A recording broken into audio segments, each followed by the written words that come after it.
Start. আসসালামু আলাইকুম ওয়া রাহমাতুল্লাহ। পবিত্র ঈদ উল ফিতর।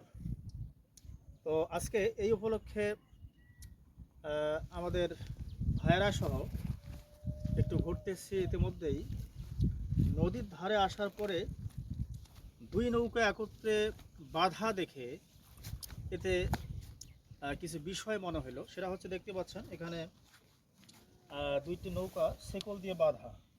তো শেকল দিয়ে যদি বাঁধা না থাকতো তাহলে অবশ্যই এই পাটা এইভাবে প্রসারিত হতে হতেই এক পর্যায়ে আমি হয়তোবা পড়ে যেতাম। আমি নিজেকে কন্ট্রোল করতে পারতাম না, নিজের ভারসাম্য ধরে রাখতে পারতাম না। ঠিক এইরকমই কিছু মানুষ আছে সমাজে, তারা দুই নৌকায় পাও দিয়ে বাঁচতে চায়। আর তার মানে হচ্ছে, অবশ্যই আমাদেরকে মনে রাখতে হবে যে যে কোনো এক পক্ষ নিয়ে আপনাকে থাকতে হবে, একটি বিষয়ের উপর চিন্তাশীল হতে হবে, একটি বিষয়কে মনোযোগ দিতে হবে। কখনো দুই মুখ হওয়া যাবে না। যখন আপনি যে দলে যাবেন সেই দলকে সাপোর্ট করবেন, আর এইভাবে আপনি বাঁচার চেষ্টা করবেন, আসলে এটা ভুল। পরবর্তী এক পর্যায়ে আপনি বিপদের সম্মুখীন হবেন, ঠিক দুই নৌকার মতো। এরা হচ্ছে বাস্তব উদাহরণ। দেখতে পাচ্ছেন আমি দুই নৌকা পাও দিয়েছি। তো এখান থেকে আমাদের শিক্ষণীয় কিছু বিষয় আছে।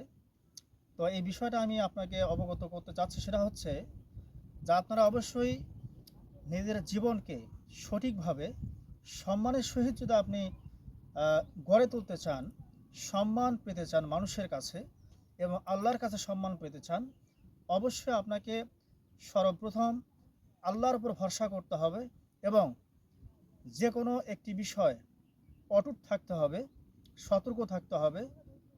আপনি যেন কখনোই বিভ্রান্ত হবেন না এবং আল্লাহর উপর ভরসা করে একটি পক্ষ নিয়ে আপনাকে বেঁচে থাকতে হবে।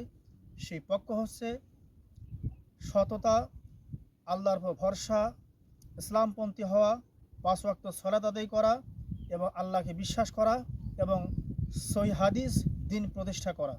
তো যাই হোক, যদি বা ব্যাখ্যা করতে গিয়ে অনেক বিষয় আমি এখানে অনেক প্রসঙ্গ আমি টেনে আনছি। বিষয়টা হচ্ছে সর্বসাকুল্যে বোঝাতে চাচ্ছি, আপনি একটি বিষয়ের প্রতি অটুট থাকবেন, এটা হচ্ছে মূল বিষয়। কখনো দুই নৌকার মতো করে কখনো ভর দিয়ে চলার চেষ্টা করবেন না, তাহলে আপনি পড়ে যাবেন এবং ধ্বংসের দিকে নিক্ষিপ্ত হবে এবং ধ্বংস হবে অনিবার্য। তো যাই হোক, এই ছিল আমার কথা। অবশ্যই আশা করি আপনারা বুঝতে পারছেন। যদিও বা আমি গুছিয়ে কথা বলতে পারি না, অবশ্যই এর মধ্যে ভুলভ্রান্তি হতে পারে। তো সর্বশেষে আল্লাহ সুবহানাহু ওয়া তাআলা আপনাদের সকলকে ভালো রাখুক।